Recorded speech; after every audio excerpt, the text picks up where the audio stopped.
Oi, tudo bom? Mas tudo bom mesmo? Como que você tá se sentindo hoje? Me fala. De verdade, você sabe me dizer qual é a emoção que você tá sentindo nesse momento? Consegue explicar de onde ela vem? Se você sente um peso, uma tensão ou um incômodo que você não consegue exatamente traduzir o que que é? Me fala outra coisa, você assim como eu já recebeu vários rótulos como intensa demais, sensível demais, dramática demais, ou você explode, né, com pequenas coisas, e por outro lado você também suprime várias coisas para evitar qualquer conflito e acaba engolindo coisas demais.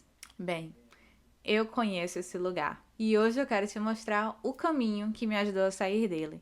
Nesse episódio eu vou te apresentar um dos métodos de inteligência emocional que eu conheci através do livro Permissão para Sentir, que é o método Huller.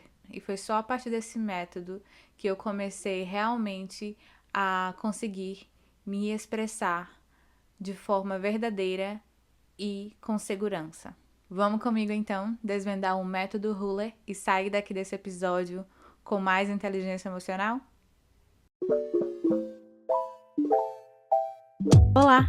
Seja bem-vinda ao Resgate de Jéssica, o primeiro podcast do Brasil 100% dedicado à cura da criança interior, fundamentado na ciência do trauma. Se você é daquelas pessoas que sempre achou que autoconhecimento era algo místico demais, talvez, assim como eu, você só precise começar por onde tudo mudou para mim, pelo conhecimento. Aqui eu compartilho minha jornada pessoal de cura da minha criança interior em forma de diário aberto, compartilhando com você as dores da minha infância, aos insights que a ciência me deu para que eu conseguisse, enfim, entender meus padrões emocionais, meus traumas e meus gatilhos. E pouco a pouco conseguisse me resgatar de verdade e ser quem eu vim para ser, com a minha essência e autenticidade. A cada episódio eu venho aqui desabafar. Conto os meus relatos enquanto te trago acolhimento e explicações científicas com base na ciência do trauma, na ciência do apego e no desenvolvimento infantil. Aqui você também vai perceber que fichas vão cair, que chaves vão virar e você talvez vá até sentir um pouco de luto, porque perceber que a gente não se conhece dói. Mas cá entre nós, qual seria outra opção? Morrer sem nem se conhecer? Essa seria uma morte triste demais, não é mesmo? Então vem, mulher, respira fundo, abra seu coração e lembre-se, você não precisa mergulhar em um mar desconhecido de cabeça de uma vez. Hoje eu te convido só a molhar os pés. Vem comigo nesse resgate? Oi, crianças, sejam muito bem-vindos a mais um episódio de O Resgate de Jéssica. Episódio número 9. Nesse episódio a gente vai falar sobre inteligência emocional. Vou apresentar para vocês o método Huller e explicar para vocês como que ele funciona e como que ele me ajudou, né, a se tornar uma pessoa com mais inteligência emocional e como que transformou também a minha vida amorosa. Sim, porque depois de um padrão, né, de vários relacionamentos não saudáveis, eu não chego a dizer tóxicos em si, alguns foram, mas eu falo de não saudáveis porque eu não conseguia ser quem eu sou, eu não conseguia expressar quem eu era, eu não conseguia falar das minhas necessidades em nenhum desses outros relacionamentos anteriores, antes do meu casamento.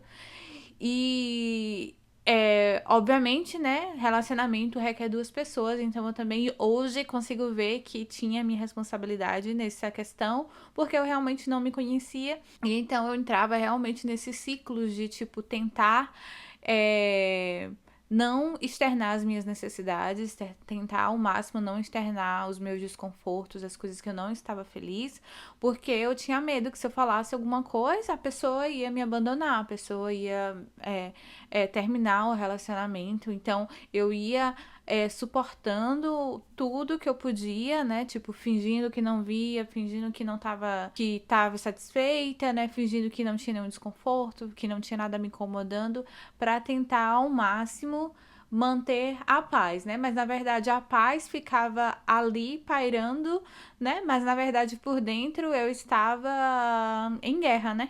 Me consumindo, porque eu estava sofrendo com todas essas minhas questões, essas minhas angústias que eu não expressava dentro de mim, até que chegava o ponto da explosão emocional em que eu agia de maneira totalmente desproporcional, né? Intensa demais, dramática demais, sensível demais, porque chora, porque não sei o quê. Porque vinha, né?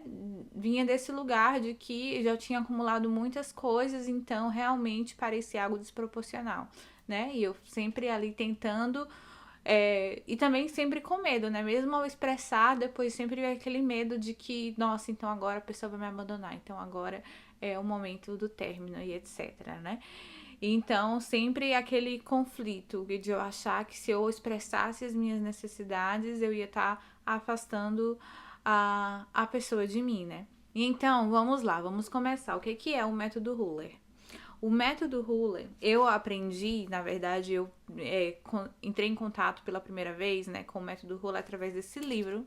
Eu acho que eu já comentei dele aqui anteriormente, não tenho certeza. Que é o Permissão para Sentir, né? Que é sobre exatamente inteligência emocional. E aí, vamos falar, né? Obviamente, está tudo ligado na infância. A gente, um dos motivos principais do fato da gente não ter nos tornado pessoas, né, adultos com inteligência emocional e sermos hoje, né, basicamente crianças em corpos de adulto, mas crianças, né, imaturas que não sabem lidar com suas emoções, que não sabem expressar, ou que quando vai expressar, não sabe expressar de maneira saudável, é sempre violenta e etc. É porque a gente, na infância, a gente não tinha permissão para sentir, né? Então a gente cresce aprendendo a suprimir todas as nossas emoções, principalmente mulheres, né?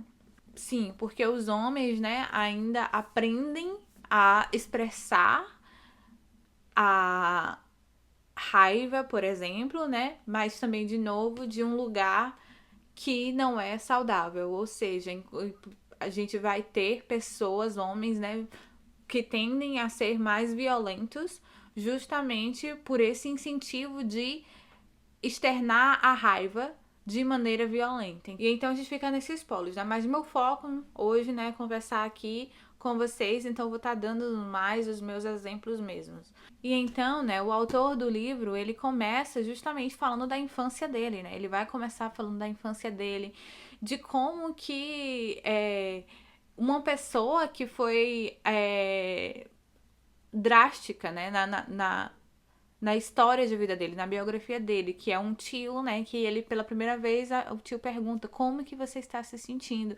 e aquilo ali pra ele, né, foi tipo como se fosse um portal na época, porque ele nunca tinha ouvido, né, essa pergunta, né, e realmente, quantos de nós, né, crescendo, a gente enquanto crianças, ouvia de adultos, né, como que a gente está se sentindo, né?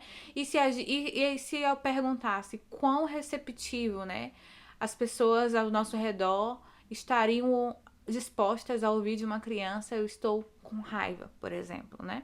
Eu estou triste. Então, né, a gente vai crescendo nesse ambiente em que a gente vai, né, codificando no nosso cérebro de que sentir, né, as emoções, de que fazer com que as pessoas vejam que a gente está sentindo determinadas emoções, principalmente as emoções que no livro ele vai chamar de negativa. Eu particularmente gosto de falar, né, de confortáveis e desconfortáveis, porque todas as emoções, né, como a gente já discutiu aqui, tem um fundamento, tem uma razão biológica de ser, toda tem uma razão biológica de ser, e tem um motivo, e elas estão nos sinalizando alguma coisa, então elas em si são bem-vindas, e o que ele fala também, né, é só questão de terminologia, mas ele fala, né, que todas são bem-vindas, e que não tem nenhum problema em sentir as emoções, só que como a gente, né, vai, criança, crescendo, vendo que, nossa, quando eu sinto isso, né, que a gente não tem nem nome às vezes para dar para as coisas que a gente sente, porque a gente precisa de um cérebro maduro, de uma pessoa inteligente emocionalmente, que vai nos dar permissão para que a gente sinta aquilo, e é então que a gente vai começar a entender, isso então era raiva, isso então era tristeza, isso então era medo e etc. Como a gente não tem isso, a gente só entende o quê? Quando eu sinto isso, eu estou em perigo, porque me brigam, né?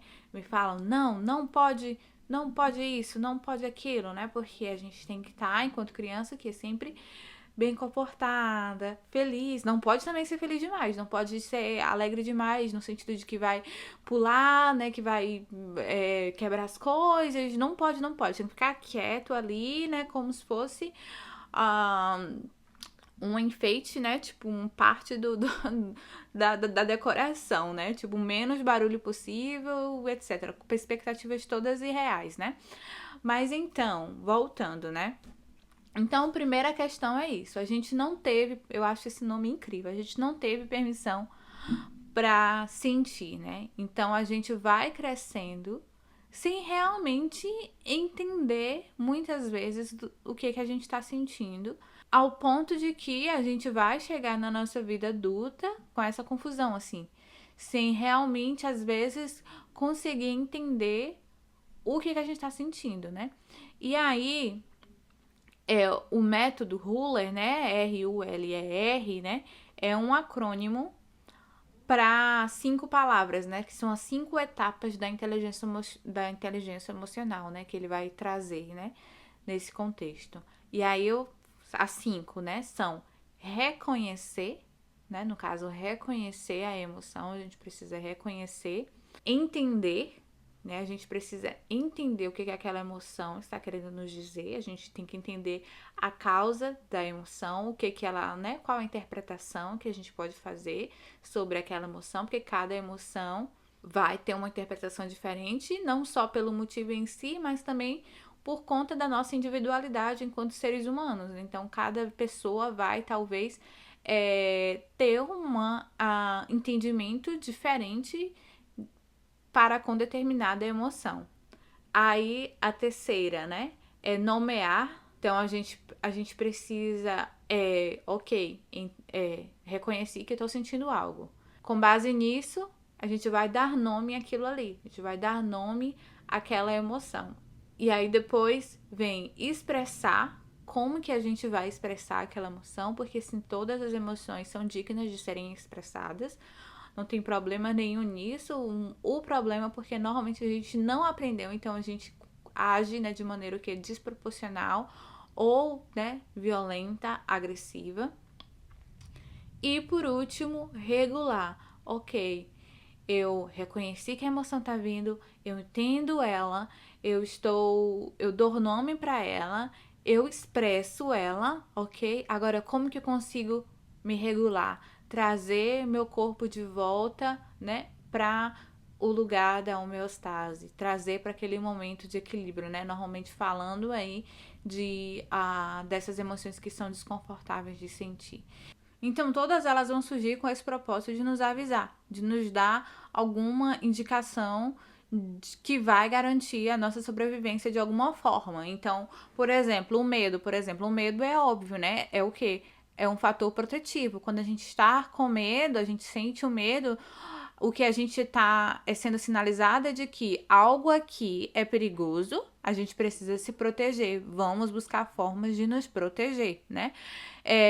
O nojo vem da questão evolutiva de que a gente precisava, né, enquanto espécie, entender quais eram as comidas, por exemplo, que estavam estragadas e que poderiam nos causar mal, que poderiam nos adoecer, que poderiam nos matar. Então, o nojo vem desse lugar da gente se afastar de coisas que quebram os nossos valores, né? Que não faz parte dos nossos valores. Então, tudo que a gente sente nojo vem desse lugar de que a gente, ok, isso aqui tá muito distoante dos meus valores, então eu preciso me afastar disso.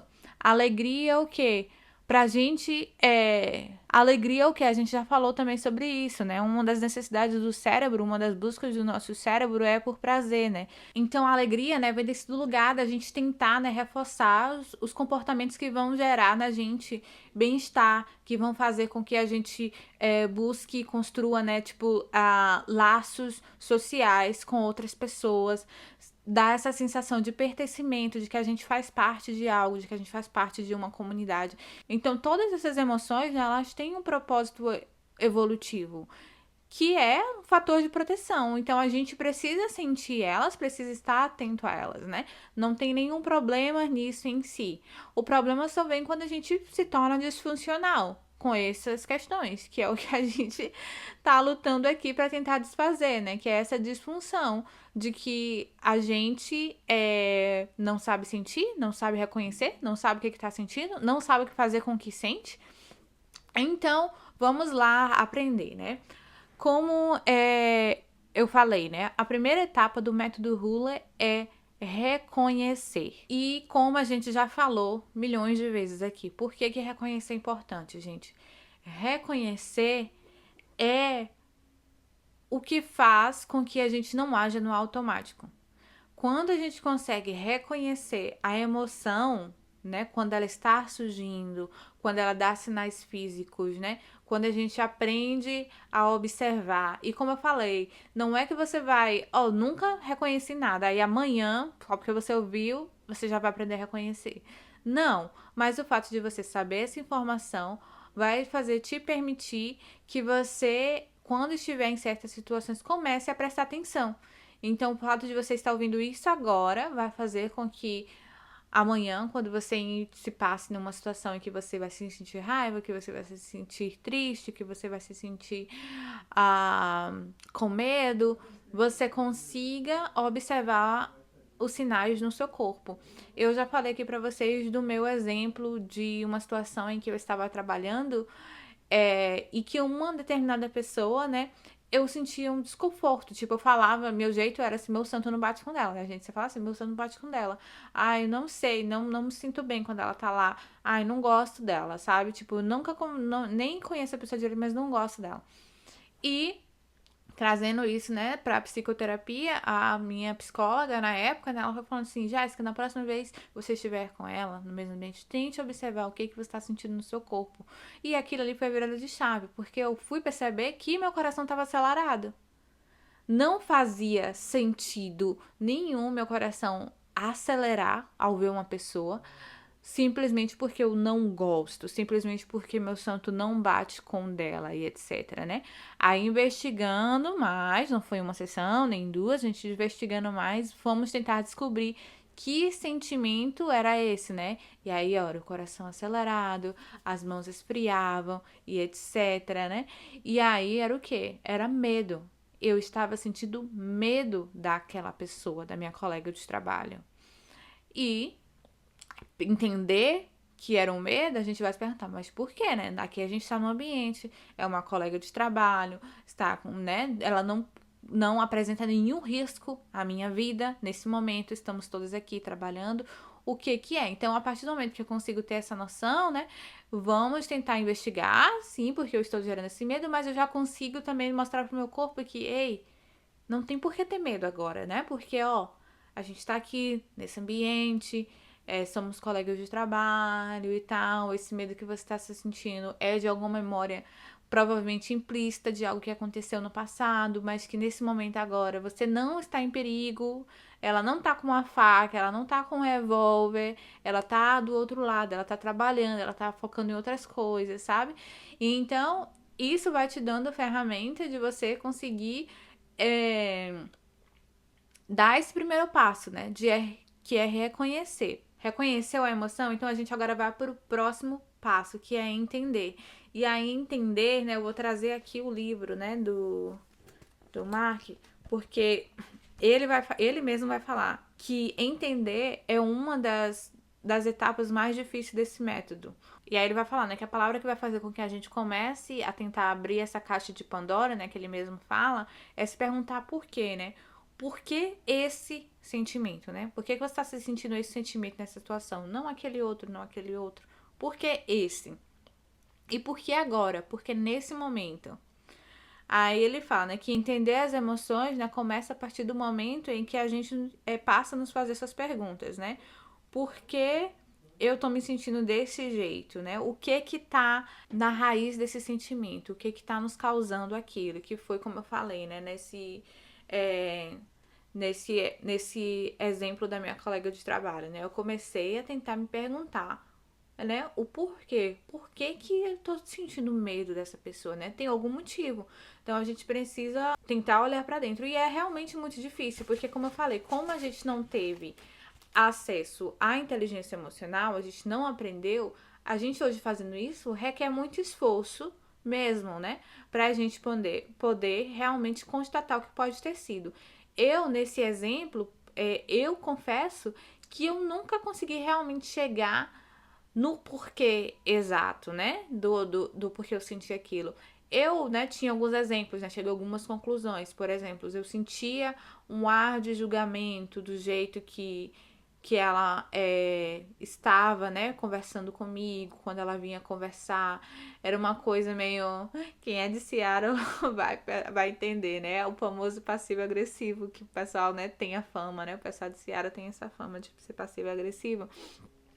E então eu sentia muito isso, mas eu tenho, né, uma hipótese também que vinha de um lugar de um olhar, ser muito familiar com um olhar de uma pessoa do meu passado.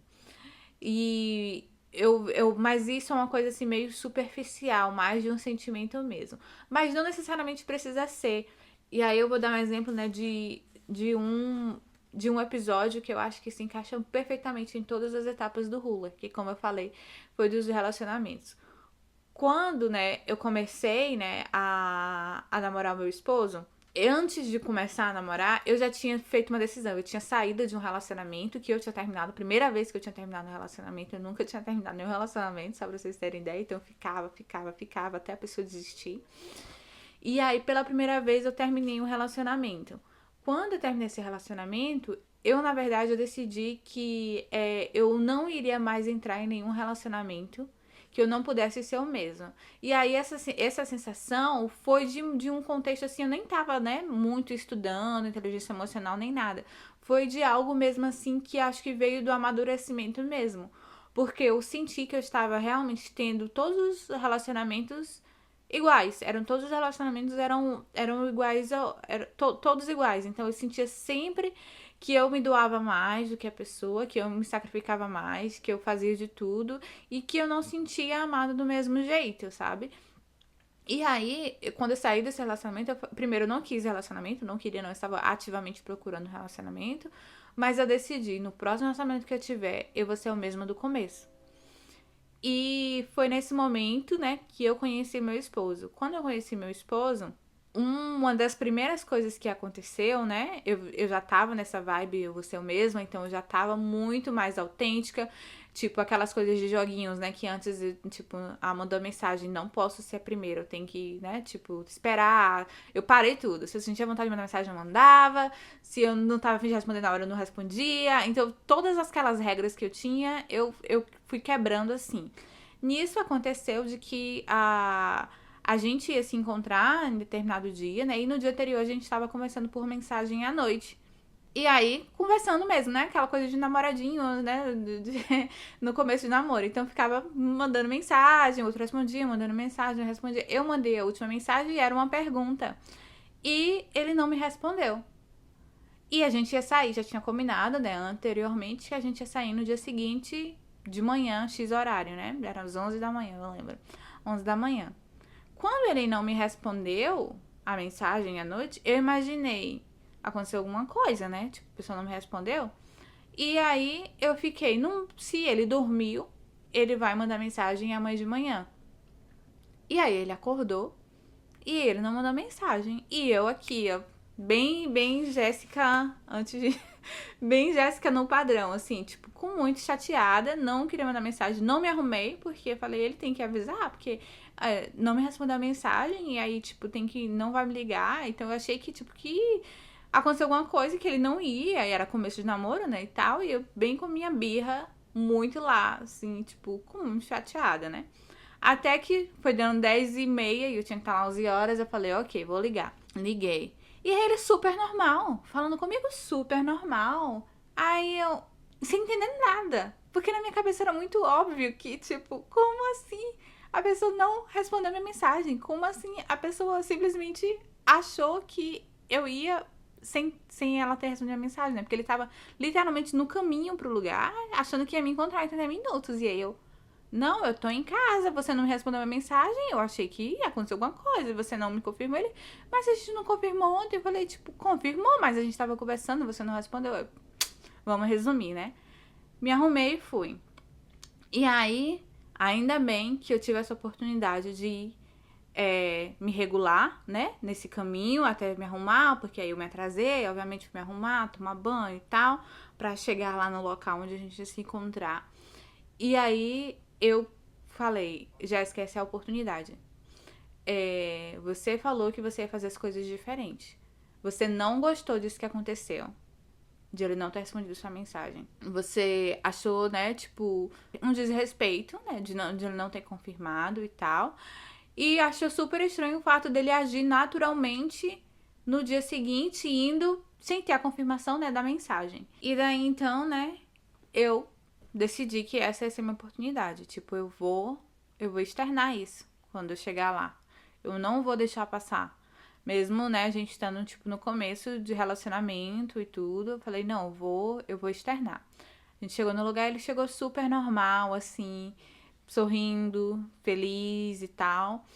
E perguntou como é que eu estava, né? E aí eu respondi, tipo, tá tudo bem. Meu, meu automático falou mais rápido, então eu quis deixar pra lá, né? Já que ele chegou bem, chegou conversando, normal, assim, bem, né? Tipo, super normal. Então meu automático foi de tipo, vou deixar isso pra lá, tá tudo bem mesmo. Mas, não. Eu consegui, não. Falei, não tá tudo bem. Ele, o que foi? Aí eu fui e expliquei, né? Tipo, eu falei, eu achei desrespeitoso, tipo, pra mim não faz sentido. A gente tava conversando ontem à noite, por mensagem. Ele, mas eu dormi. Eu falei, sim, eu entendo, poxa, mas tipo, você acordou no outro dia de manhã, você viu que tinha uma mensagem lá não lida e você não respondeu, tipo, achei muito desrespeitoso.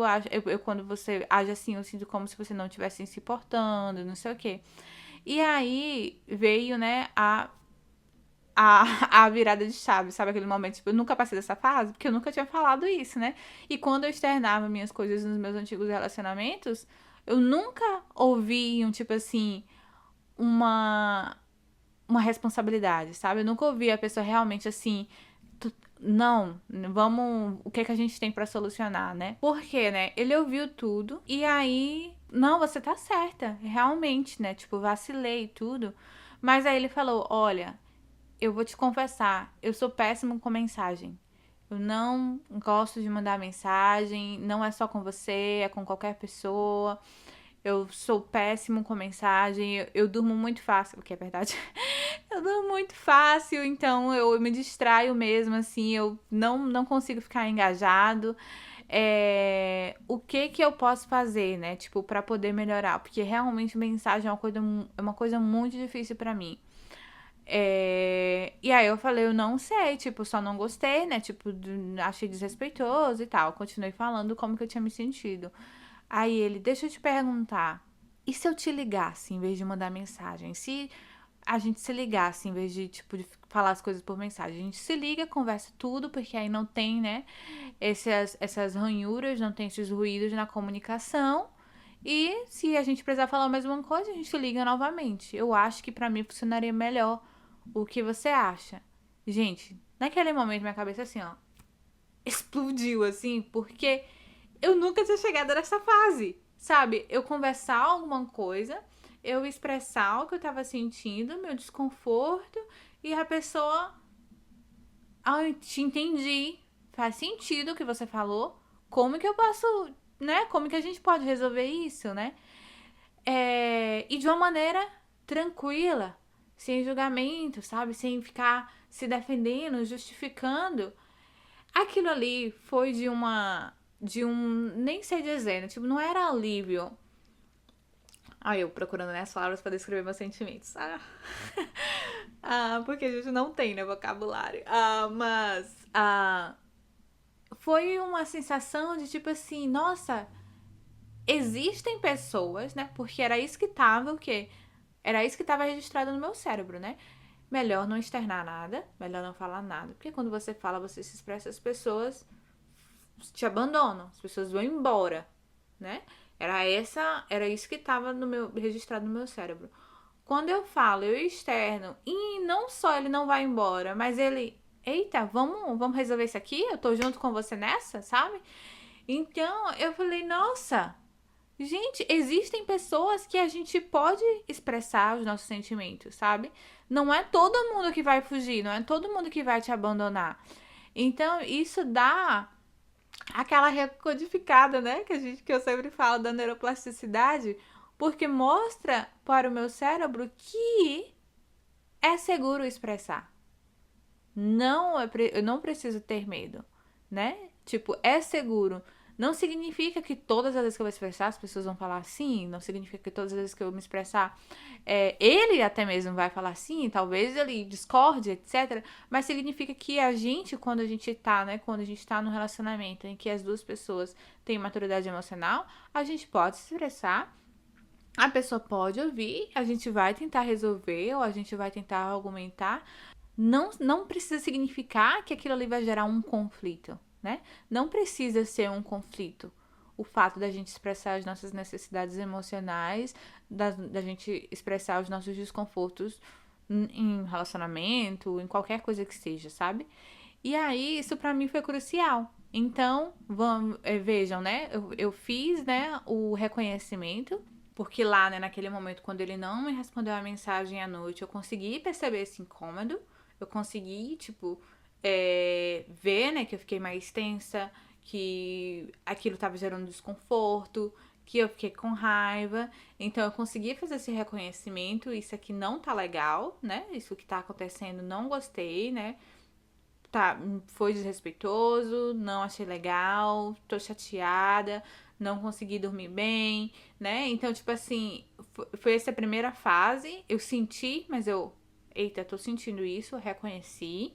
A segunda etapa foi o entendimento. Não aconteceu na hora exatamente, mas hoje eu consigo ver, né, que o entendimento, ele parte dessa ideia de que eu consegui saber que aquele meu desconforto não foi necessariamente porque ele não me respondeu a mensagem, mas pelo histórico, né, de que nos meus relacionamentos anteriores e etc., quando eu expressava, né, algum tipo de desconforto, de infelicidade, né, de coisas que aconteceram comigo que eu não estava feliz e etc., eu sentia que eu não era levada a sério, né?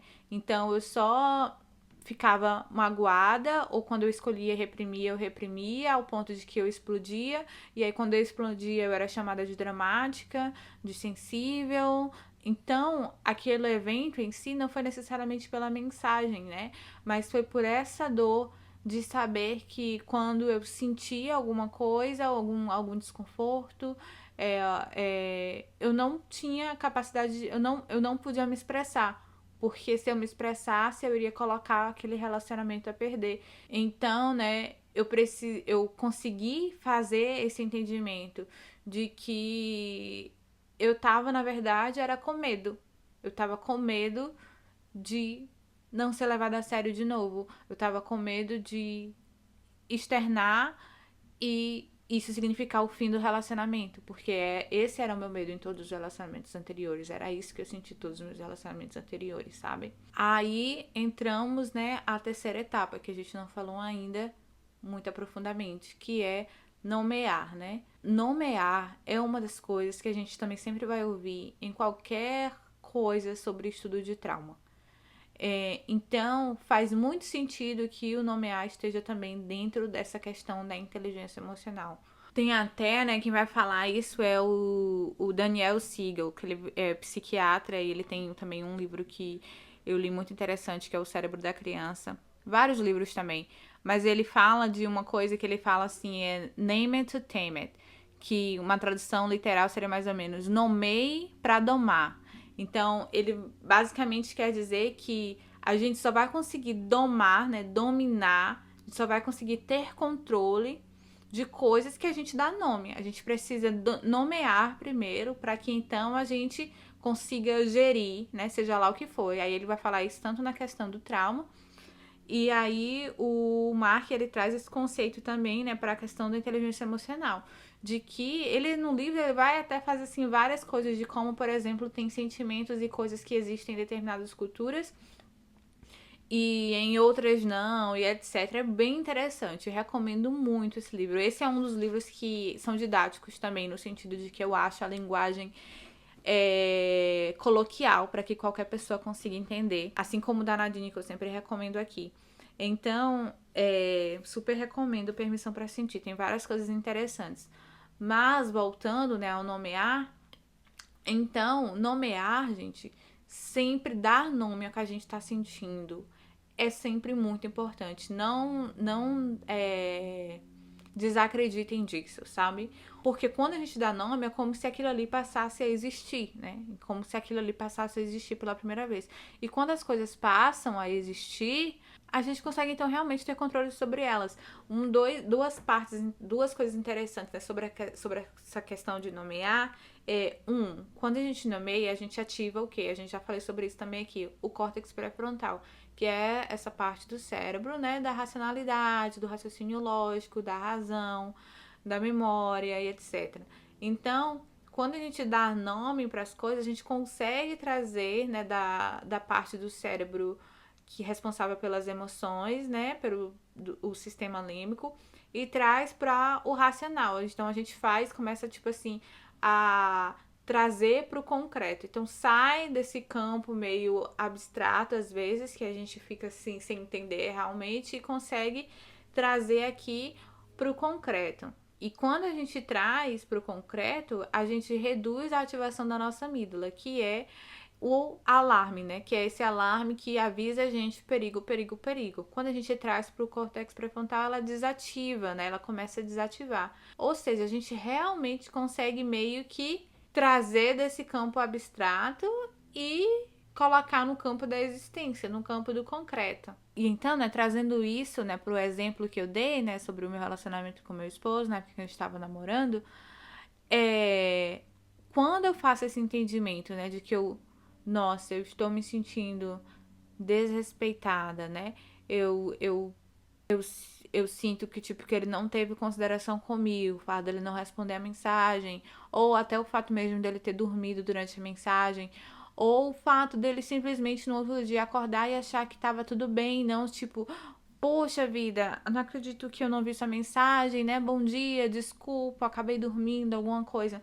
Então, todas essas coisas me fizeram que eu me sentisse naquele momento, né, daquela noite que eu estava ali, aí durante o dia, quando eu acordei, invisível, desrespeitada. E aí, como eu já tinha, né, feito esse comprometimento comigo mesmo de que eu não iria ser responsável mais, né, por um relacionamento falido, né, que eu ia me colocar, que eu ia me expor, que eu ia me dar permissão para ser eu mesma, eu nomeio ali, e aí o fato de eu fazer isso faz com que eu tenha o poder de... faz com que eu não sucumba ao meu padrão, que era de engolir. Então eu decido naquele momento. Então, pela primeira vez, pelo fato de eu ter conseguido, né, nomear todas aquelas coisas e eu saber desse meu comprometimento que eu tinha feito antes, faz com que eu tome essa decisão. Eu não vou engolir isso. Eu não vou engolir, porque é válido, né, a maneira como eu tô me sentindo, né? Eu me senti desrespeitada, eu me senti invisível, e eu já decidi que eu não vou mais passar por isso. Então, eu consigo achar, né, esse poder de finalmente, né, ir para a próxima etapa do nosso método Ruler, que é expressar. E aí, né, expressar talvez pra gente, né, que passou pelo trauma de apego, seja uma das coisas, assim, que a gente sinta mais receio, sabe, de fazer. Que é realmente falar, né, expressar o que a gente tá sentindo para uma outra pessoa. Porque como a gente não teve isso, né, como eu já falei, a nossa forma automática é realmente de suprimir os nossos sentimentos, né? Só que aí é uma coisa interessante, né? Que a gente também já falou, mas que eu vou ler aqui o que o Mark fala. Ele, né, vai falar que ele tá dando o exemplo da infância dele, né? Aí ele fala que a inabilidade dele de expressar as emoções foi, na verdade, o centro de todos os traumas dele da infância. E aí ele fala, né, que na infância as dores emocionais deles eram muitas, que ele se sentia sobrecarregado o tempo todo.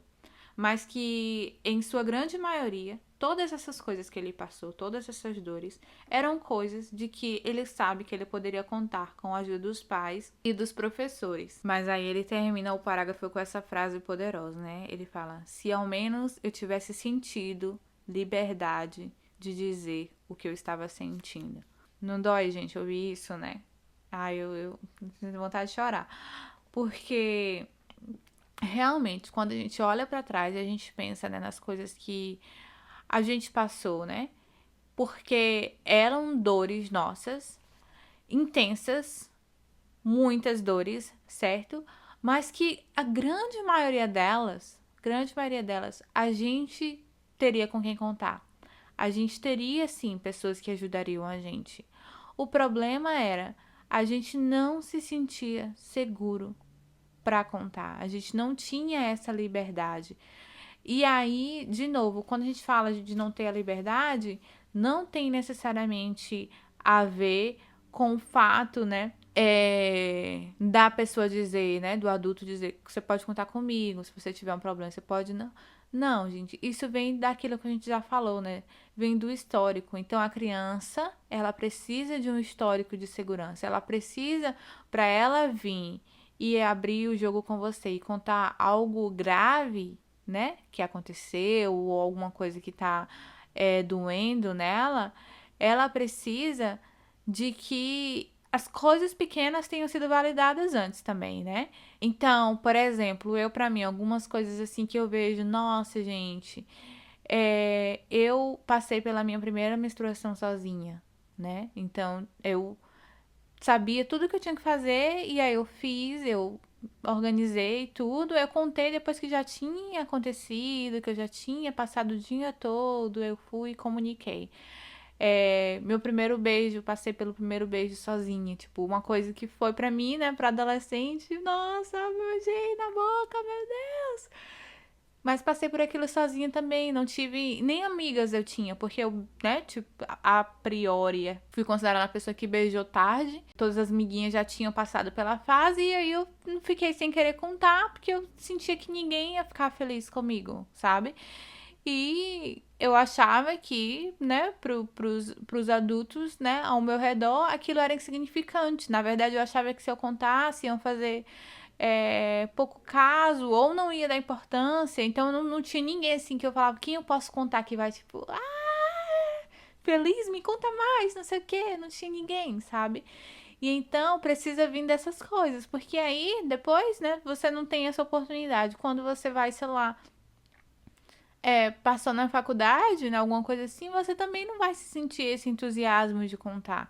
E a mesma coisa com as coisas ruins também. Então, se a gente for pra escola e algum amiguinho chamou a gente de um nome que a gente não gostou, e a gente chega em casa e se abre e fala o que aconteceu, e a gente não tem uma validação, a gente escuta, é assim mesmo, criança é assim mesmo, deixa pra lá. Ou o contrário, né? Não, vai lá e faz a mesma coisa. Tipo, não tem um acolhimento para a dor que a criança está sentindo, né? É mais sobre, tem que, dependendo, né? Se for homem, tem que revidar, né? Aí, se for mulher, é porque ele gosta de você, então tem todas essas coisas. E aí você fica tipo assim, mas o que eu faço com o que eu tô sentindo, né? Esse sentimento, esse desconforto, o que é? Ninguém vai me explicar o que é isso? E aí a gente vai, então, entendendo que aquilo ali não é bem-vindo, que é melhor a gente suprimir. E aí, né, uma coisa também, eu vou voltar, gente, no exemplo, mas é porque tem uma coisa aqui também que ele vai falar que tem tudo a ver também com o que a gente já falou sobre os estudos ACEs, né, dessa correlação, né, sobre os traumas da infância e a nossa saúde, porque ele vai falar que as emoções dele, né, ele deixou tudo guardada, o que levou ele, né, a não ter autoconfiança, a não ter noção do seu valor e a se sentir muito sozinho. Mas aí ele fala, mas quando, né, os meus sentimentos eles explodiam, porque eles sempre explodem, eles frequentemente eles saíam, né, no lugar de fúria e de uma forma que ele não tinha como articular, ele não sabia, né, como articular aquele sentimento. E aí o comportamento dele apenas fez as coisas ficarem pior, mas é porque ele não tinha nenhum outro jeito de expressar. Então, essa era a forma, né, de expressar aquilo que a gente fala também aqui da minha situação com a raiva, né? Que como eu não expresso nada, quando vem a raiva, eu simplesmente, né, tenho aquela explosão desproporcional e tal. Mas a parte que eu ia falar é porque ele fala que esses sentimentos, eles se tornaram, então, dor física, ao ponto de que ele passou a sofrer, né, de um problema gastrointestinal misterioso, abre aspas, fecha aspas, porque não conseguia ter um diagnóstico, porque, né, não tinha uma causa fisiológica para a doença que ele estava tendo. Era simplesmente o resultado de um sofrimento emocional que não tinha outra forma de sair. Então, a dor era a forma a qual ele estava expressando, né, aquela dor emocional. Que é o que a gente fala muito, né, sobre as doenças crônicas, sobre as doenças autoimunes, que a gente fala. E outras, né, tipo diabetes, doenças do coração, todas as lá do estudo ACEs que vocês podem conferir, né, que tá linkado ao episódio 1, se eu não me engano. Episódio número 1 tem o teste ACEs que vocês podem fazer e ver a pontuação e assim, né, ter mais noção das probabilidades de certas doenças que a gente que passou, né, por traumas da infância tem e conseguir minimizar, né, esses danos. Mas aí, então, né, gente, voltando ao exemplo da expressão, né, eu consegui naquele momento, né, porque eu já tinha feito esse compromisso comigo mesmo, esse comprometimento comigo mesmo, expressar, né, acredito eu, que muito provavelmente pela primeira vez mesmo, assim, pela primeira vez na vida, eu acho que foi a primeira vez que eu consegui expressar falando. Eu normalmente acabo recorrendo às cartas, né? Quando eu tenho algo para falar e tal. Porque, como vocês sabem, né? Quando eu tô lá no conflito, na argumentação, o meu sistema luta e fuga normalmente é ativado. E aí eu tinha muita dificuldade de expressar, né, com palavras o que eu tava querendo dizer para a pessoa. Então a pessoa não me entendia. Então normalmente eu conseguia. Eu fazia cartas quando eu tinha, né, esses problemas, esses conflitos em relacionamentos anteriores, era a forma que eu conseguia fazer. E aí, nesse episódio com meu esposo, né, foi a primeira vez que eu acho que eu realmente consegui expressar um desconforto, né, falar dos meus sentimentos verbalmente, sem gritar, usando mesmo assim de inteligência emocional, né? E naquela época, né, eu não tinha necessariamente contato com o método Hula. Eu sabia, né, que o jeito que eu estava fazendo não estava funcionando. Mas é muito interessante, né, fazer essa conexão hoje. E aí eu quero terminar essa parte, né, citando mais um pedaço aqui do livro do Mark, porque ele vai falar, né, que quando a gente suprime os nossos sentimentos, a mensagem, né, que a gente envia para qualquer pessoa que passa pelo nosso caminho é de que eu estou bem mesmo quando eu não estou. Fique longe, não chegue perto de mim. Não me pergunte por quê, porque eu não quero te contar o que está acontecendo. Mas aí quando a gente expressa as nossas emoções, ele fala que o que a gente está dizendo é o seguinte: isso é o que eu sinto e por quê. Isso é o que eu quero que aconteça da próxima vez. E isso é o que eu preciso de você agora. E aí ele termina. E isso, muito provavelmente, é o mais íntimo, é a relação mais íntima que a gente pode ter com alguém. E aí faz muito sentido pra mim, né? Porque hoje eu tenho muito orgulho de mim, do meu esposo e da relação que a gente construiu, né?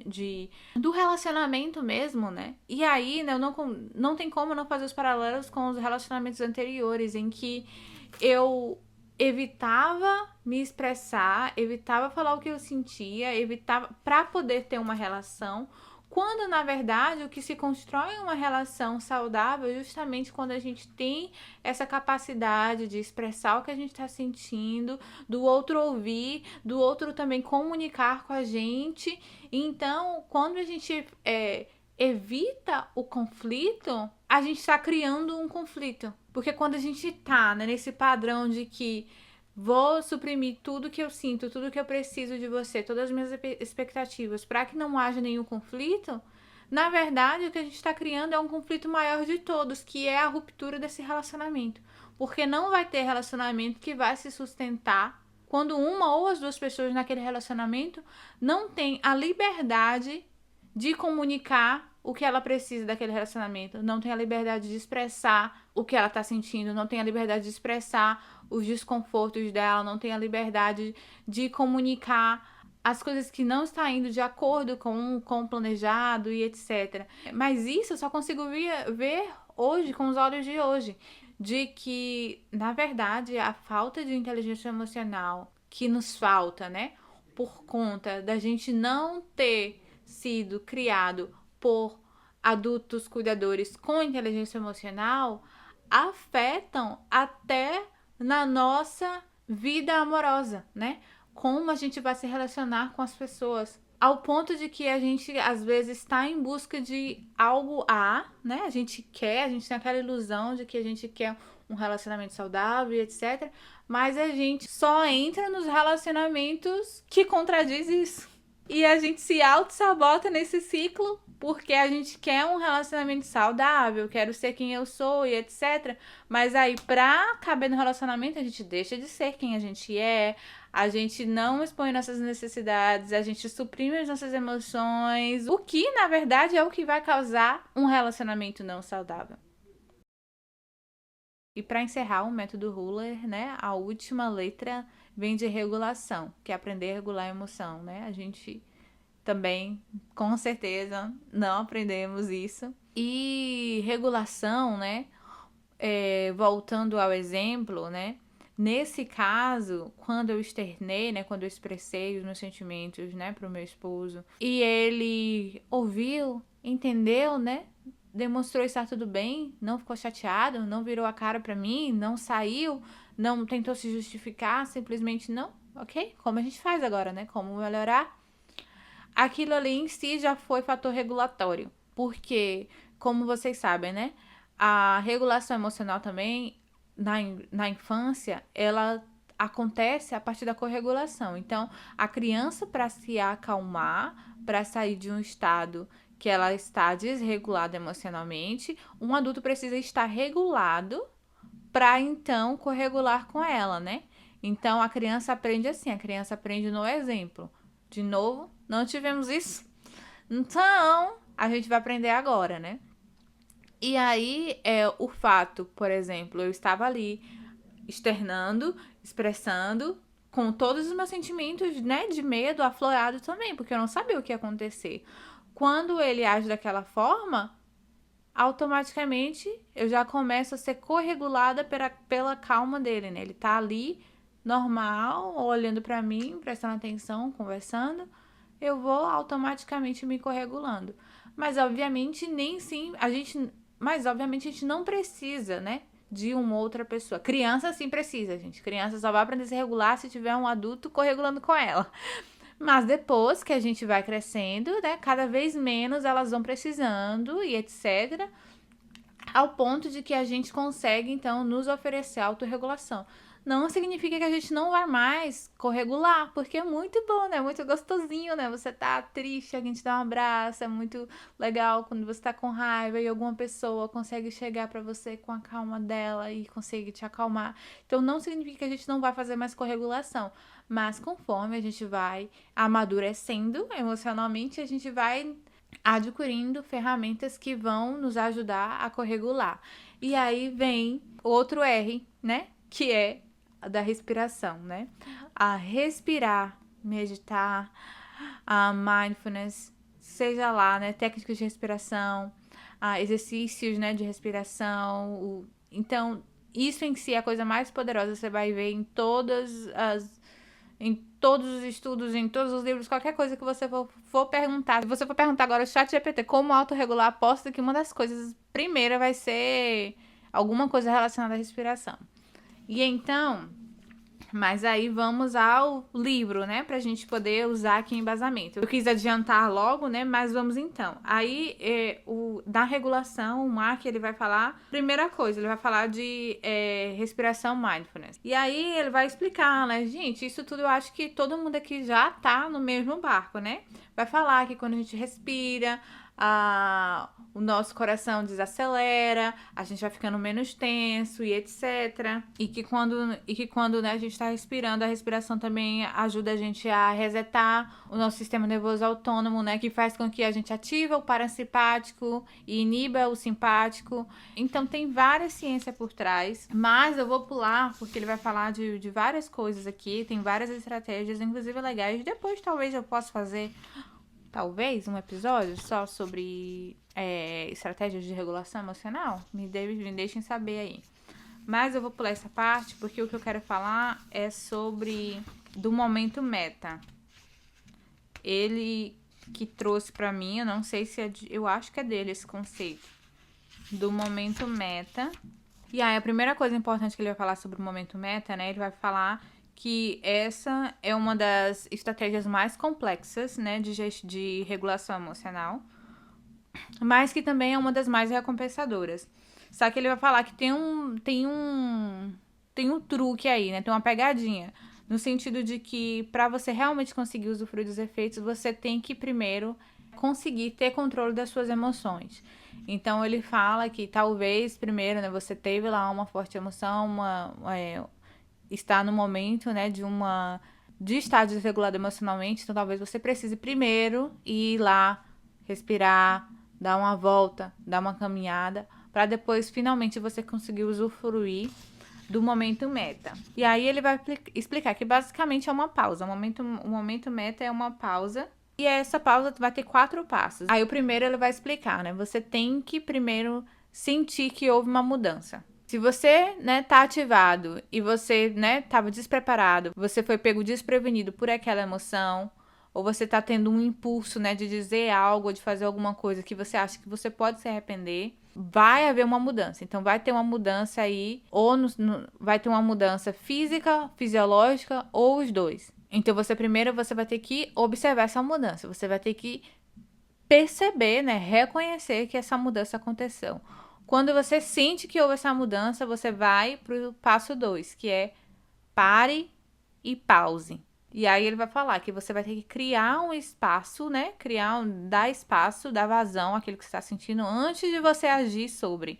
Então você vai dar um passo para trás, respirar fundo, respirar de novo, até ir pro passo 3. No passo 3, você vai visualizar a sua melhor versão. Como que é isso?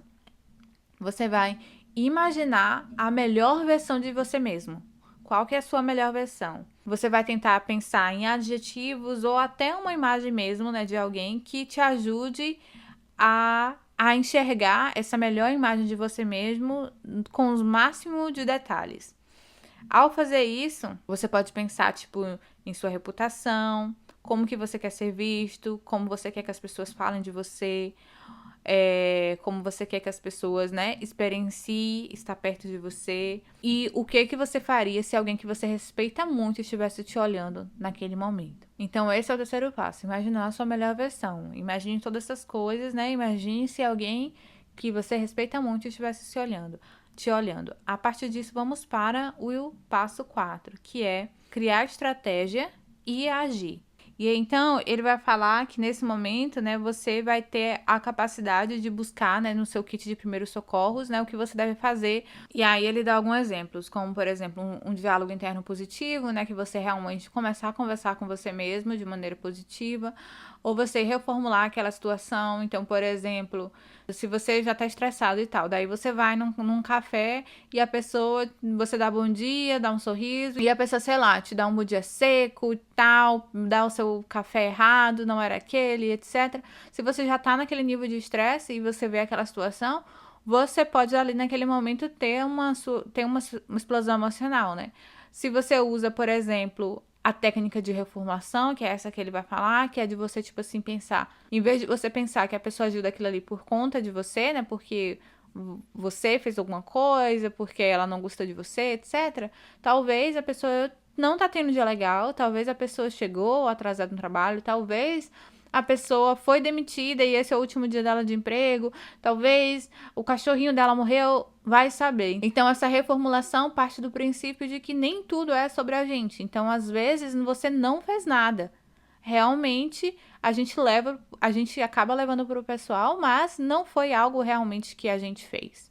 E aí, né, você tendo nesse kit de primeiros socorros na mão, ele vai falar que você consegue, então, escolher qual caminho que vai te ajudar, né, a fechar esse espaço entre você engatilhado e a melhor versão de você mesmo. Mas, esse, no caso, esse é um exemplo que eu achei interessante, porque ele é um exemplo prático, né? Um exemplo prático que a gente consegue realmente anotar, 4 passos para, né, me regular emocionalmente.